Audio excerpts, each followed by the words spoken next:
Friends, welcome back to our channel. ఈరోజు special వచ్చేసి మనం మొక్కజొన్న కంకులు ఉంటాయి కదా, ఆ మొక్కజొన్న విత్తనాలతో 2 రకాల గారెలు అయితే చూపించబోతున్నాను. ఒకటి స్వీట్ గారెలు, రెండోది కారం గారెలు అనమాట.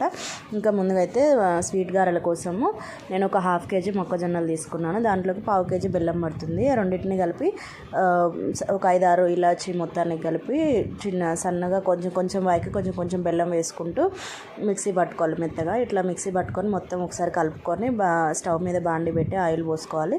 ఇంకా ఆయిల్ హీట్ ఎక్కాక కొంచెం చేయి తడి చేసుకుంటూ ఇట్లా మన గారెల్లాగా చేతి మీదే చేసుకొని వేసుకోవచ్చు. చేతి మీద చేయరాని వాళ్ళు కవర్ మీద కానీ క్లాత్ మీద కానీ చేసుకొని వేసుకోవచ్చు.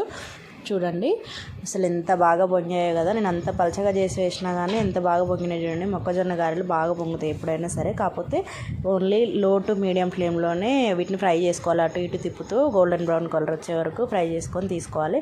చూసారు కదా, కలర్ అయితే కొంచెం బాగా బ్రౌనిష్గా అనిపిస్తుంది, కానీ అట్లా అయితేనే కాలుతాయి, బాగా పూర్తిగా ఫ్రై అయిపోయినట్టు అనమాట. ఇంకా అలా అవి స్వీట్ గారెలు అనమాట. ఇంక ఇది వచ్చేసి కారం గారెలు. అందరూ స్వీట్ తినలేరు కదా, అందుకని మా ఇంట్లో కారం గారెలు తక్కువ తింటాం. అందుకని 1/4 kg తీసుకొని కొంచెం 1 ఇంచు అల్లం ముక్క, ఒక 4-5 పచ్చిమిర్చి వేసుకొని మిక్సీ పట్టుకున్నాం. ముందే కొంచెం ఉప్పు వేసుకొని సరిపడా. ఇదైతే కొంచెం గట్టిగానే వస్తుంది. బెల్లం వేస్తే లూజ్ అవుతుంది, కానీ కారంకి గట్టిగానే వస్తుంది. 1-2 స్పూన్ల నీళ్ళు వేసుకుంటూ మిక్సీ పట్టుకోవాలి మెత్తగా.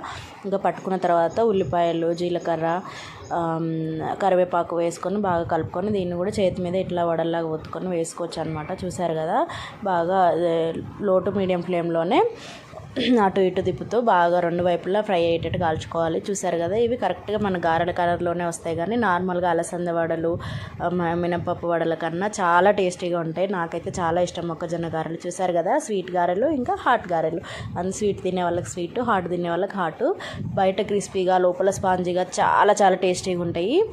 పక్కాగా ట్రై చేయండి, సూపర్ టేస్టీగా. ఇవి గింజలు ఒలవడమే లేట్, కానీ చేసుకోవడం చాలా ఈజీ. ఓకే ఫ్రెండ్స్, మీరు కూడా ట్రై చేసి కామెంట్ చేయండి.